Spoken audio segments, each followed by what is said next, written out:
우리가 예전에 소풍이나 수련회 같은 데 가면 종종 하던 게임이 있습니다. 이렇게 눈을 가리고 그다음에 이제 소리에 따라서 이렇게 목적지를 반환해 오는 그런 게임들 있죠. 또 그런 게임뿐만이 아니라 우리 시각장애인들의 고통을 함께 나눈다고 해서 시각장애 체험을 하기도 하고 합니다. 근데 눈을 가리고 걸어보세요. 어떻습니까? 사실은 우리가 눈 뜨고 걸을 때는 그렇게 걷는 게 어렵다고 생각하지 않았는데 눈을 감아보면 정말 한 걸음 한 걸음 옮기기가 너무 두렵고 떨리고 그래서 조심조심 겨우 한 발씩 내디딜 수 있을 뿐입니다. 반듯하게 걷는다고 하는 게 그렇게 힘든 일인 줄을 그때 깨닫게 되는 것이죠. 발걸음 한 번 내딛는데도 엄청난 두려움이 몰려오는 것입니다. 그 두려움의 실체가 뭘까? 그것은 바로 앞을 볼 수 없다는 것이 두려움의 실체예요. 여러분, 우리가 왜 두려워합니까? 알지 못하기 때문에 두려워합니다. 보지 못하는 것이 두려움이에요. 옷장 속의 도깨비는 늘 옷장 속에 있기 때문에 두려운 거예요. 보지 못했기 때문에 무서운 거지 보고 나면 아무것도 아닌 것입니다. 그래서 우리의 모든 두려움은 사실은 알지 못하고 보지 못하는 데서 오는 것이다. 그렇게 얘기할 수가 있는 것입니다. 어떤 의미에서 우리의 인생은 다 눈뜬 소경의 인생이다. 그렇게 얘기할 수 있습니다. 한 치 앞도 모르는 인생이지 않습니까? 바로 코앞의 일들도 알 수 없는 것이 우리 인생입니다. 우리 이민자의 삶들은 더 하지 않겠습니까? 여러분, 내일 우리에게 어떤 일이 일어날지 알지 못합니다. 우리는 그저 하루하루 사는 거예요. 이것은 너나 할 것 없이 우리 모두에게 해당되는 그런 장애가 아니겠습니까? 부자나 가난한 사람이나 또는 많이 배운 사람이나 그렇지 못한 사람이나 유명한 사람이나 무명한 사람이나 미래를 모르기는 마찬가지예요. 지금의 모습은 달라 보이지만 내일을 알지 못하는 데는 차이가 없습니다. 세상 모든 사람들이 태어나서 죽을 때까지 그런 의미에서 눈먼 채로 두려움 가운데 살아가고 있는 것입니다.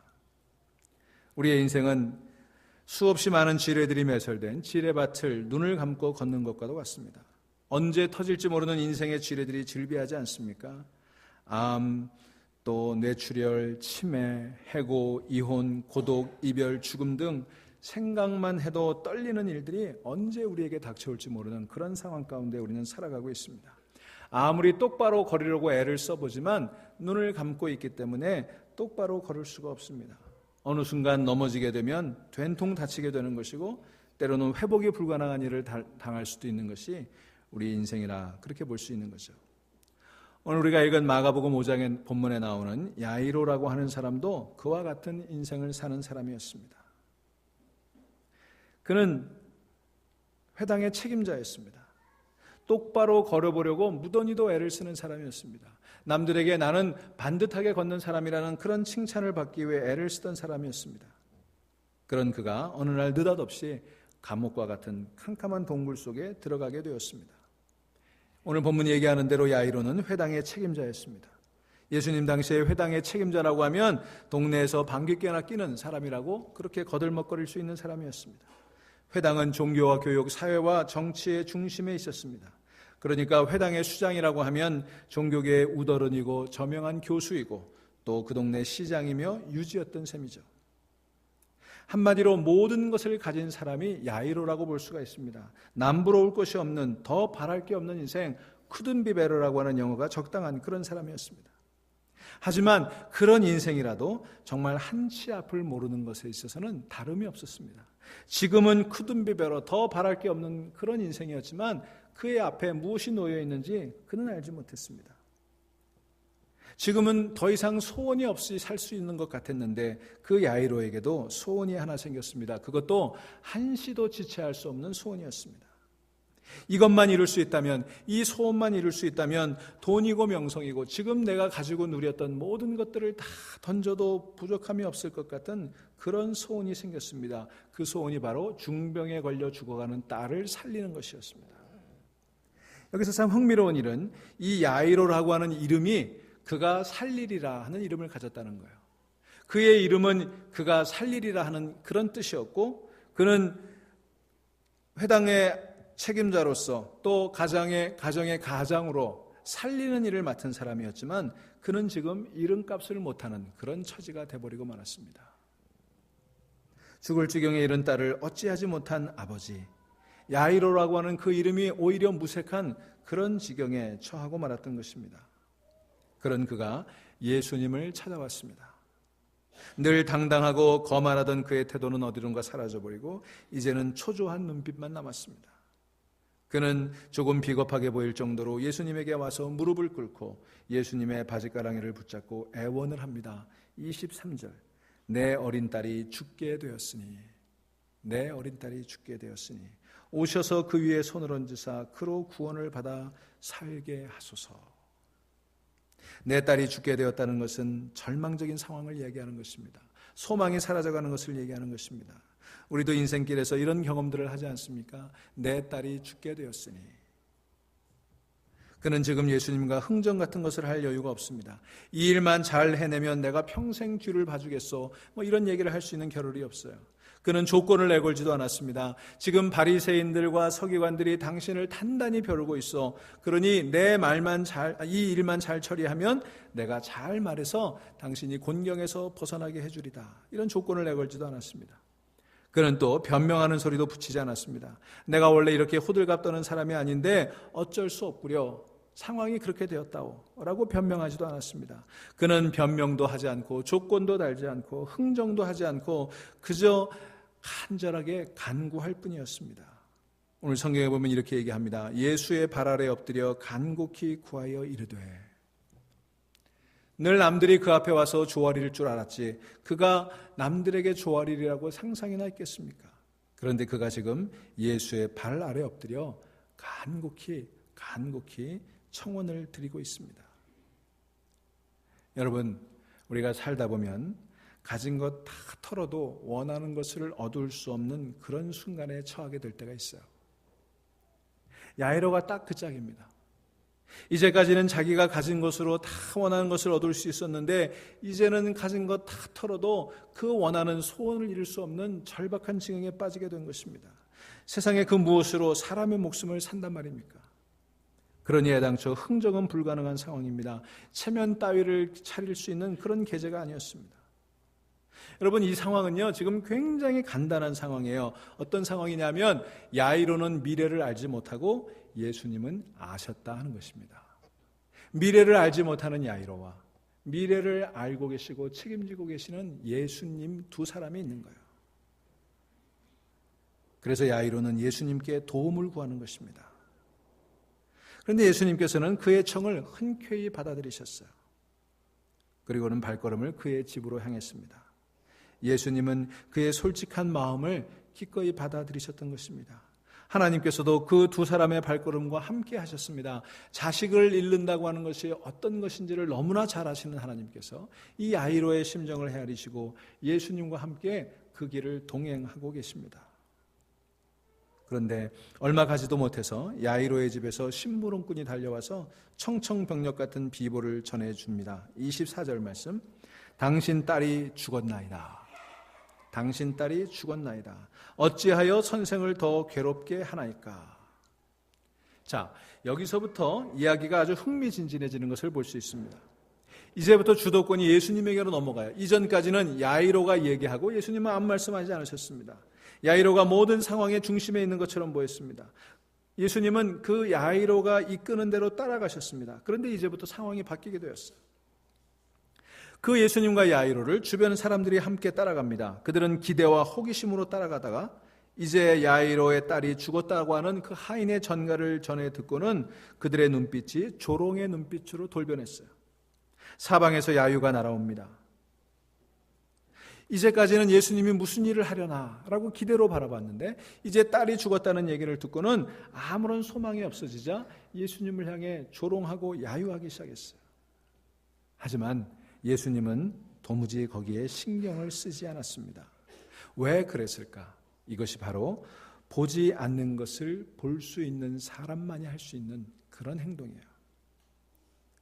보이지 않는 것을 보고 있기에 눈에 보이는 것이 전부라고 생각하는 사람들의 말 따위는 무시할 수 있었던 것입니다. 저들의 조롱과 시비에는 귀를 닫을 수가 있었던 거예요. 여러분, 우리 주변에 누군가 너무 늦었다고 말하는 사람이 있지 않습니까? 여러분, 그런 사람이 있다면 무시해버릴 수 있기를 바랍니다. 내 가진 게 뭘 하겠느냐고 비웃는 사람이 있습니까? 까짓것 그냥 웃도록 내버려 두시기 바랍니다. 내 생긴 것 가지고 누가 나를 흉을 봅니까? 내 출신을 가지고 누가 나를 깔보나요? 여러분, 가끔은 우리가 인생을 살아가면서 솜으로 귀를 틀어막을 줄도 알아야 우리 믿음이 자라나는 거예요. 야이로가 사람들의 말에 흔들릴 찰나 예수님은 서둘러 이렇게 말씀하십니다. 36절, 두려워하지 말고 믿기만 하라. Don't be afraid and believe. 여러분, 믿기만 하라. 이 말은 보이지 않는 것을 보라는 뜻이에요. 여러분, 우리는 믿는다는 것이 어떤 두뇌의 행동이라고 생각하지만 그렇지 않습니다. 믿기만 하는 건 보이지 않는 것을 보는 행동이에요. 보이는 것에 얽매이지 말라. 들리는 것만 들어서는 안 된다. 논리에 끌려다니지 말아라. 눈에 보이는 게 전부가 아니다. 예수님 지금 이렇게 말씀하고 계시는 것입니다. 수평선은 세상의 끝이 아니라 내 시선의 끝을 의미할 뿐인 것입니다. 우리는 수평선이 보이면 세상이 거기까지라고 생각하지만 그러나 세상은 거기서 끝나지 않습니다. 예수님 지금 이렇게 말씀하고 계시는 거예요. 나를 믿어라. 전혀 겁낼 까닭이 없다. 초조하지 말고 무조건 나를 믿기만 해라. 이 말은 언젠가 불타는 집에 갇힌 그 아들을 바라보며 한 아버지가 한 말이기도 합니다. 어느 집에 불이 나서 그 아들이 2층에 갇혔어요. 가족들은 다 무사히 빠져나왔는데 이 어린 아들이 그만 두려움 가운데 2층으로 올려갔다가 거대한 화염에 휩싸이게 되었습니다. 다급해진 아버지가 밖에서 아들을 향해 소리칩니다. 얘야, 어서 뛰어내리렴. 아빠가 받아줄 테니까 걱정하지 말고 뛰어내려. 하지만 소녀는 선뜻 뛰어내리질 못하고 이렇게 소리칩니다. 하지만 아빠가 보이질 않아요. 아빠가 보이질 않아요. 그때 아빠는 아들을 향해 또 소리칩니다. 알아. 하지만 아빠는 너를 보고 있단다. 아빠는 내가 보이니까 어서 뛰어내리렴. 아들은 아빠를 보지 못했지만 아빠의 눈에는 아들이 보였던 것입니다. 여러분, 우리가 살면서 하나님이 보이지 않을 때가 있다고 해서 하나님이 계시지 않는 게 아닌 것을 기억하시기 바랍니다. 우리 눈에 하나님이 보이지 않지만 하나님은 여전히 우리를 보고 계시는 것입니다.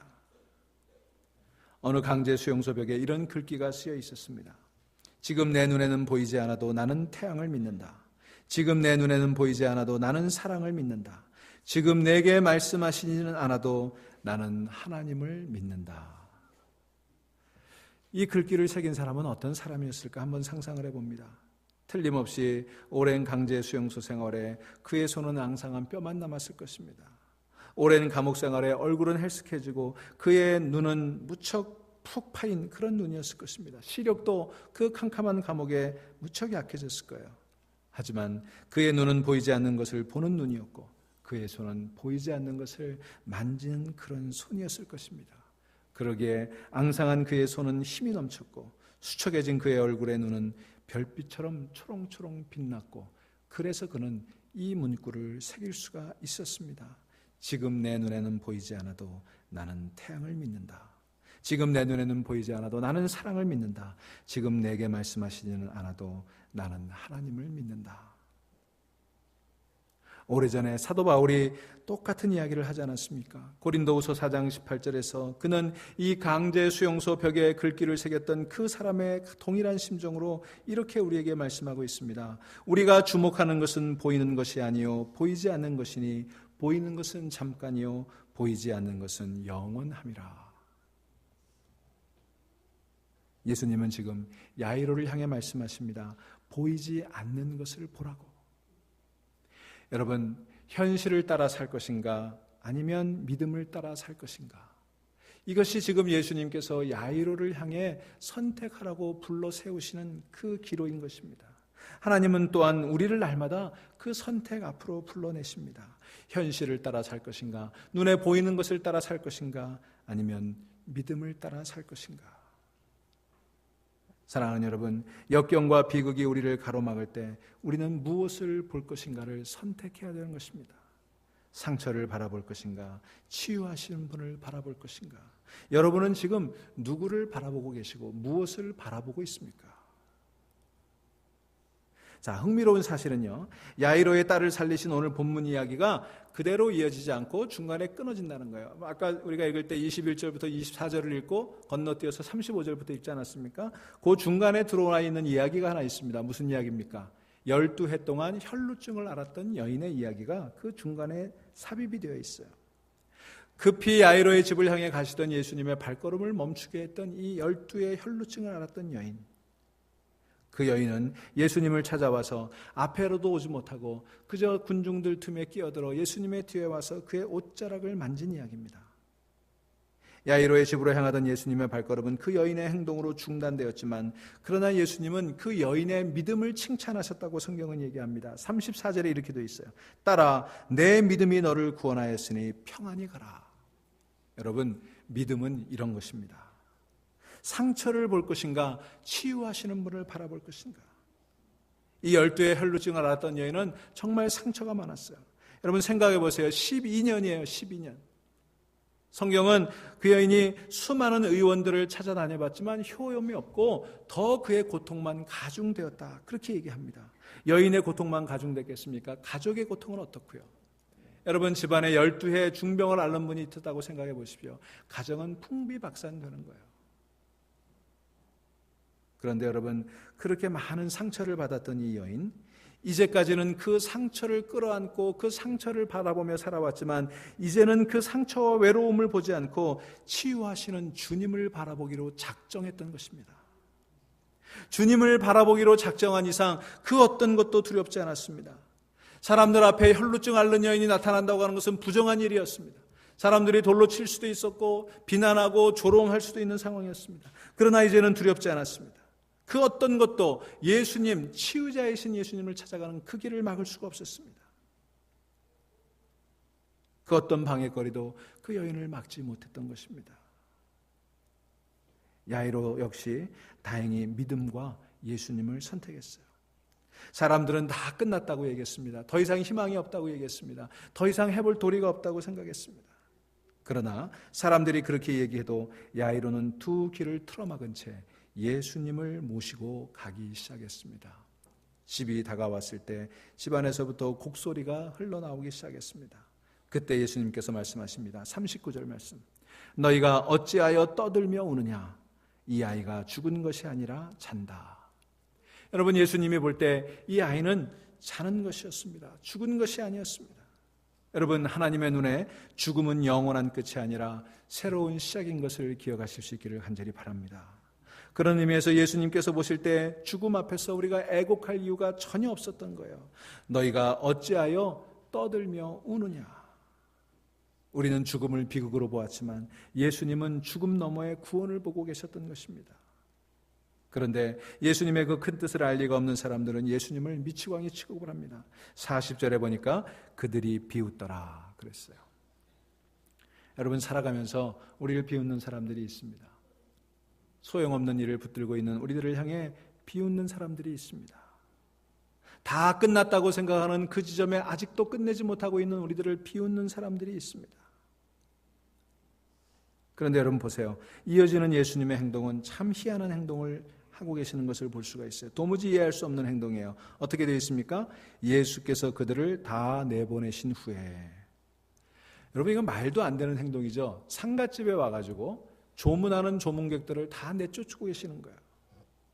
그것도 잠시만 나가달라고 부탁을 한 게 아닙니다. 마구 등을 떠밀어 내보냈습니다.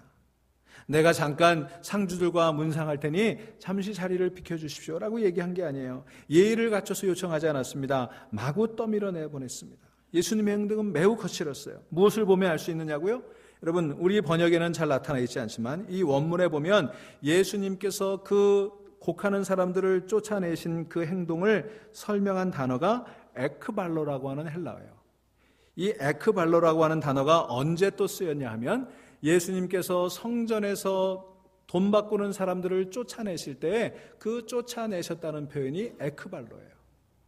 여러분, 예수님께서 성전의 환정상들을 조용히 내보내셨습니까? 여기는 이런 일을 하면 안 됩니다. 좀 나가주실까요? 여러분, 예수님 그렇게 말씀하셨나요? 예수님은 화가 나셔서 그들의 상을 뒤엎고 책찍으로 그들을 내리치시며 저들을 성전에서 쫓아내셨습니다. 그때 행동했던 그 단어가 바로 에크발로였습니다. 그리고 이 단어는 언제 또 사용이 되냐면 예수님께서 수많은 귀신들을 쫓아내시는 장면마다 이 동사가 사용되고 있어요. 에크발로. 무려 38번이나 예수님께서 귀신을 쫓아내시는 장면에 이 에크발로라고 하는 단어가 사용되고 있다고 하는 것입니다. 이유가 뭘까요? 왜 예수님께서는 그런 거친 반응을 보이셨을까? 지금 상갓집에 와가지고 죽은 사람을 애도하며 그 가족들을 위로하겠다고 곡을 하는 사람들 칭찬해 주시지는 못할 망정, 고맙다고 얘기해 주시는 못할 망정, 왜 저들을 쫓아내셨을까? 그것은 예수님이 그들의 곡하는 소리를 소음으로 들으셨기 때문에 그래요. 사람들의 믿음을 방해하는 소리로 들으셨기 때문에 그들을 쫓아내셨던 것입니다. 그들의 곡하는 소리는 동정의 소리도 아니었고 위로의 소리도 아니었고 그것은 우리의 믿음을 흔들고 내 믿음의 발걸음을 비틀거리게 하는 소음이었기 때문에 예수님은 그것을 그대로 내버려 두실 수가 없었어요. 여기 보면 너희가 어찌하여 떠들며 우느냐 그랬는데 여기 떠들다라고 하는 단어가 소로보소라고 하는 단어인데 소동을 일으키다 그런 뜻이에요.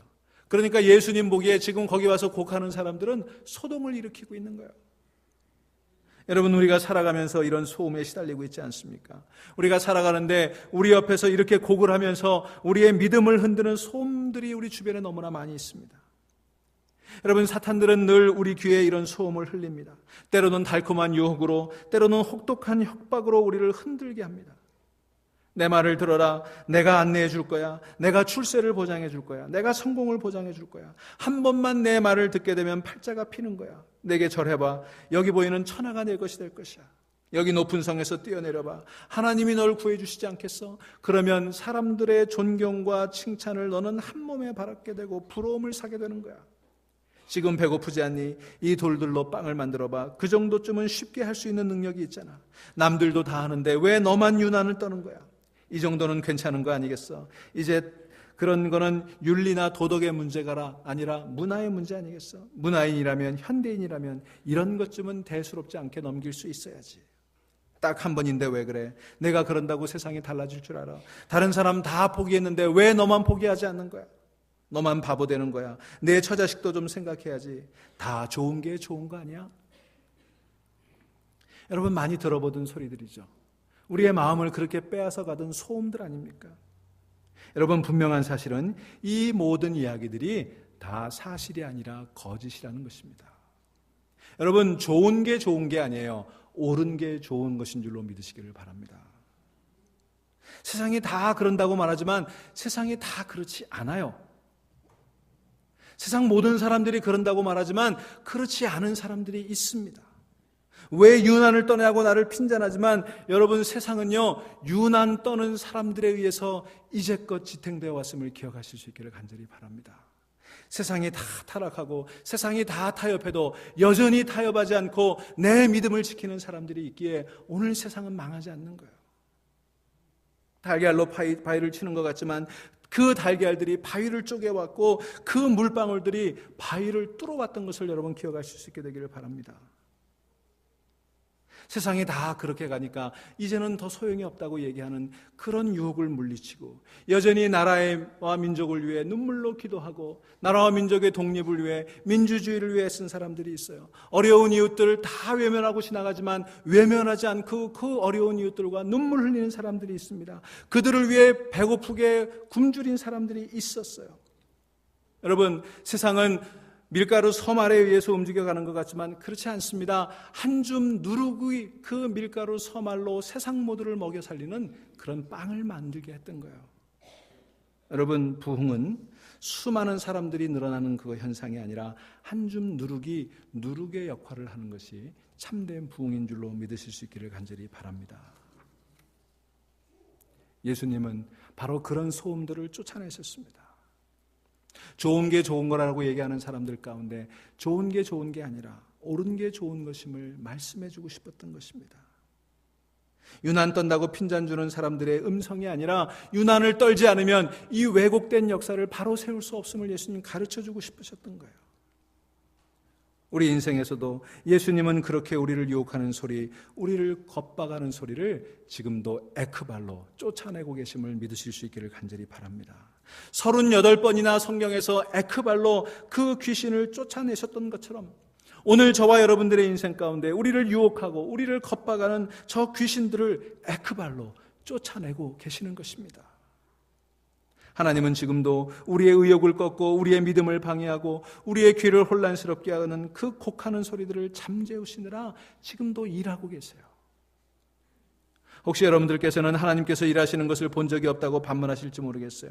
당연한 것입니다. 왜냐하면 하나님은 우리 눈에 보이지 않기 때문입니다. 하나님은 우리 눈에 보이게 일하시는 분이 아니기 때문입니다. 우리는 이제 이 세상의 삶을 마치고 하나님 앞에 가게 될 때 그때 하나님이 얼마나 우리를 사랑하셨는지, 하나님이 얼마나 우리 삶 가운데서 역사하셨는지, 하나님이 우리를 교묘한 사탕발림으로부터 얼마나 보호해 주셨는지를 그때 비로소 환하게 알게 될 것입니다.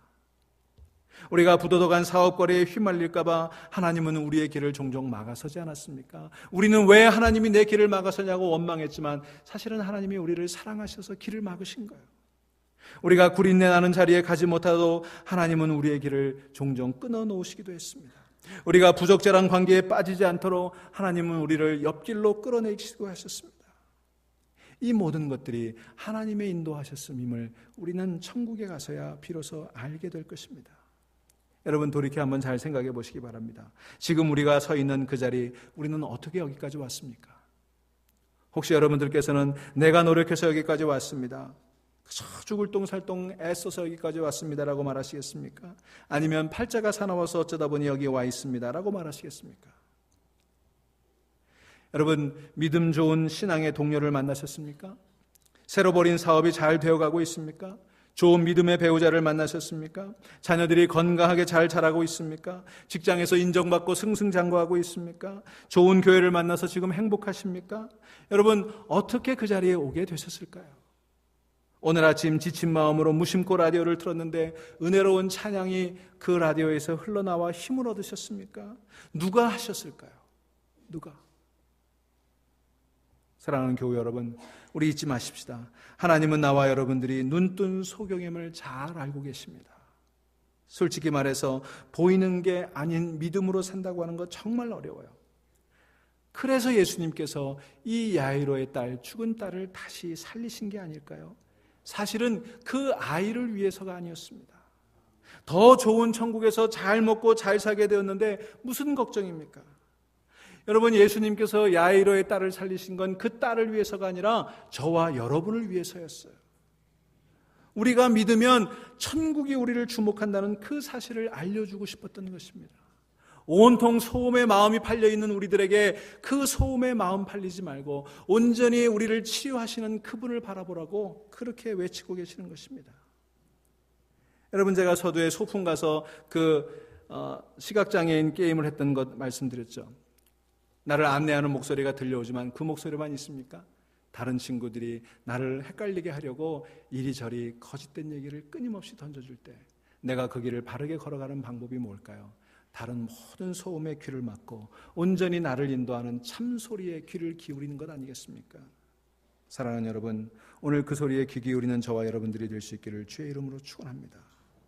우리는 다들 이 야이로의 딸처럼 죽은 자들일 수도 있고 우리는 다 이렇게 통곡하는 자들일 수도 있고 우리는 앞을 보지 못하는 눈먼 자들일 수도 있습니다. 그런 우리를 눈뜨게 하시고 그런 우리를 잠잠케 하시고 그런 우리를 다시 일으켜 세우기 위해 하나님께서 오늘 이 놀라운 일들을 행하셨던 것을 믿으실 수 있기를 간절히 바랍니다. 여러분 우리 주변에 보란듯이 잘 살고 성공한 삶으로 하나님께 영광을 돌리는 사람은 얼마나 될까요? 초라하고 비참해 보이는 삶도 하나님의 손 안에 놓이면 주의 영광을 위한 도구가 될 수 있음을 믿으시기를 간절히 바랍니다. 내 인생은 왜 이리 볼품없는 내용으로 가득할까 하지 마시고 죽지 못해 사는 괴롭고 비참한 삶이 하나님을 아버지로 부르고 섬기는 일에 전혀 방해거리가 되지 않을 수 있음을 기억하실 수 있기를 바랍니다. 자책하며 가슴을 뜯는 주일이 아니라 오늘도 살게 하시는 하나님의 섭리를 읽어내시고 오늘도 우리를 향해 우리 인생 가운데 들어오셔서 보이지 않는 것을 보게 하시는 그 주님의 능력을 깨달아 아는 오늘 복된 예배가 될 수 있기를 주의 이름으로 간절히 축원합니다. 기도하시겠습니다.